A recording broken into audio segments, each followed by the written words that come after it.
आइए साथियों, एक सवाल बट्टा पर पढ़ते हैं। बट्टा का अर्थ होता है छूट। जब कोई सामान आप खरीदने जाते हैं तो उस पर जो रेट लिखा होता है, जो मूल्य लिखा होता है, उससे कुछ कम करके जो दुकानदार देता है वही बट्टा कहलाता है, वही छूट होता है।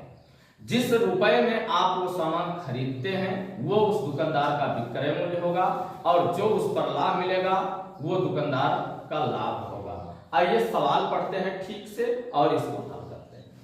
किसी खिलौने के अंकित मूल्य पर 10% का बट्टा देने से, यानी दुकानदार जो बट्टा दे रहा है वो 10% का बट्टा दे रहा है, देने से ये दुकानदार को 20% का लाभ होता है। यानी 10% जो छूट दे रहा है उस पर भी उसे 20% का लाभ हो रहा है।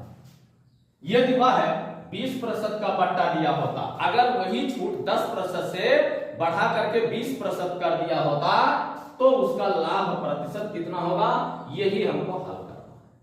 आइए, माना वस्तु का अंकित मूल्य 100 रुपया, यानी अंकित मूल्य उस पर जो लिखा गया मूल्य है वो अंकित मूल्य कहलाता है। अंकित मूल्य अगर 100 रुपया है तब वो दुकानदार बेचता कितने का है, 10% का बट्टा दिया यानी 90 रुपए बेचता है। बस ट्रिक में समझ लेते हैं, इसको लिख करके समझने की जरूरत नहीं है, फटाक से इसको जल्दी से जल्दी हम हल कैसे करते हैं वही देखना है।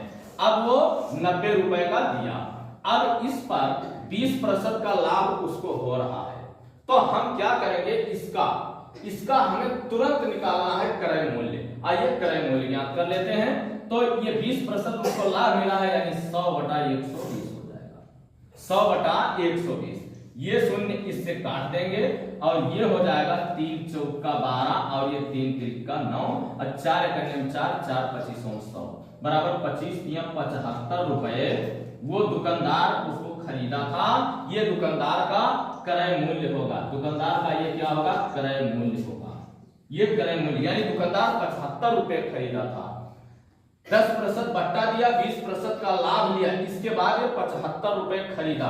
वो कह रहा है, सवाल पूछ रहा है आपसे कि यदि वह 20% का बट्टा दिया होता, अब अगर वही छूट, ये जो 10% का छूट था, अगर 20% छोड़ा होता तब वो 80 रुपए में मिलता। कितने में मिलता, 80 रुपए में।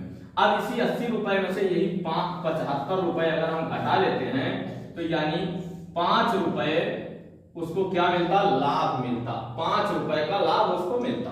आइए इसका प्रतिशत लाभ हम ज्ञात कर लेते हैं, यानी 5 × 100 बटा क्रय मूल्य माने 75।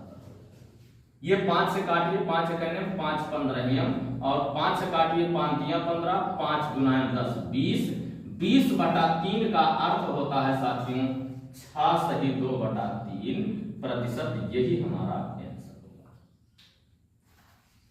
तो वीडियो पसंद आया हो, वीडियो समझ में आया हो तो लाइक करना है, शेयर करते हैं तो और